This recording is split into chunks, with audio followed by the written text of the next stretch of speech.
Let's talk about how people actually participate in politics. What kind of activities are they engaged in that shape our political culture? And this is called political participation, which makes sense, right? Conventional participation involves things like voting in elections, going and volunteering to work for a campaign, or running for office itself. The candidates are participating conventionally. If you write a letter to your congressman or go to a town hall meet and greet and ask them questions or talk to them, that's conventional participation. Unconventional participation will include things like protesting.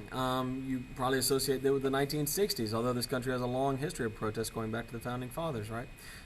If you get out there and you organize, you may think of Occupy Wall Street recently or the Tea Party movement on the right. These are all people who are trying to make their voice heard through dramatic and unconventional tactics.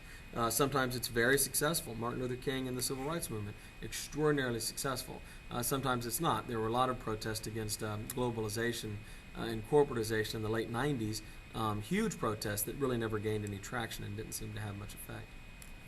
No offense to those people that just didn't. Not saying it should or shouldn't have. Civil disobedience is a form of political participation that reflects a conscious decision to break a law believed to be immoral to suffer the consequences. So this means if you don't believe in a law, you go break it so you can get arrested to try to make a point. The term comes from the great Henry David Thoreau's essay on this when he refused to pay his taxes because he didn't support the Mexican-American War.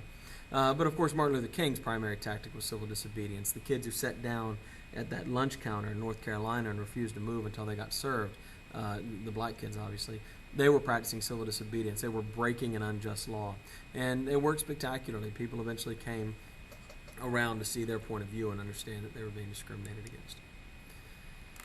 Income is a huge determinant of how we participate.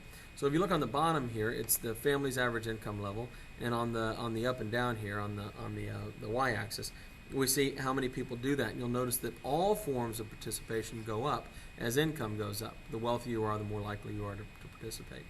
And then this breaks it down by all the different ways you might participate here. So, many people have no opinion about the scope of government. There are many people that, honestly, I have a hard time talking to because I'm obsessed with this stuff, and they just don't care. Public opinion is inconsistent.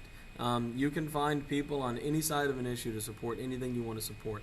Like I said, a 56 to 42 poll with a couple of percent undecided is totally uncommon. And so it's very hard to say this is clearly what people want. And those numbers move all the time as well. We select our leaders, but do we do so wisely? Are we doing so on grounds that make sense?